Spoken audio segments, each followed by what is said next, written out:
එහෙනම් අපි ඉස්සෙල්ලා කතා කරන ඇල්මැති පාර්ශ්ව මේ ඇල්මැති පාර්ශ්ව ව්‍යාපාර පරිසරයට සම්බන්ධ වෙන ඉඳන් දැන් අපි කතා කරමු. ව්‍යාපාර පරිසරය කියලා අපි මොකක්ද ඉස්සෙල්ලා කතා කරේ? ව්‍යාපාර කටයුතු පවත්වාගෙන යද්දී ව්‍යාපාර කටයුතු වල බලපෑම ඇති කරන විවිධ සාධක ක්‍රියාත්මක කරන වටපිටාව තමයි අපි ව්‍යාපාර පරිසරය කියලා අපි කතා කරේ. එතකොට මේ ව්‍යාපාර පරිසරය අභ්‍යන්තර පරිසරය හා බාහිර පරිසරය කියලා කොටස් දෙකකට වෙන් වෙනවා. එතකොට මේ අභ්‍යන්තර පරිසරය කියලා අපි ගත්තොත් සාමාන්‍යයෙන් දැන් ව්‍යාපාරයක් ගන්නකො. ඒ ව්‍යාපාරයේ සේතක ස්ටෝර්ස් කියලා ගත්තොත් ඒ ව්‍යාපාරයේ ඇතුළත වැඩ කරන්නේ කවුද? අයිතිකරුවන්. තව කළමනාකරුවෝ, සේවකයෝ.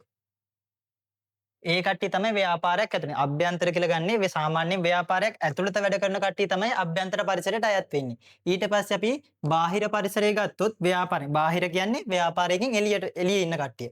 එතකොට ඒ ව්‍යාපාරයෙන් එළියේ ඉන්නේ සාමාන්‍යයෙන් කවුද? ගනුදෙනුකරුවන් ඉන්නේ ව්‍යාපාරයෙන් එළිය. කියන්නේ ව්යාපාරේ සම්බන්ධ වුණාද ඒ කට්ටිය ඉන්නේ ව්යාපාරයෙන් පිටතනේ. ඒ කට්ටිය එතකොට ගන්න අපි ව්යාපාරයෙන් බාහිරව ඉන්න කට්ටිය. ගනුදෙනුකරුවන්, සැපයුම් කරුවන්, තරං කරුවන්.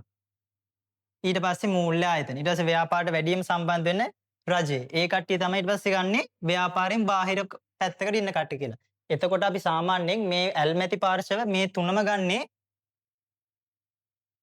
ව්‍යාපාරයෙන් අභ්‍යන්තරව.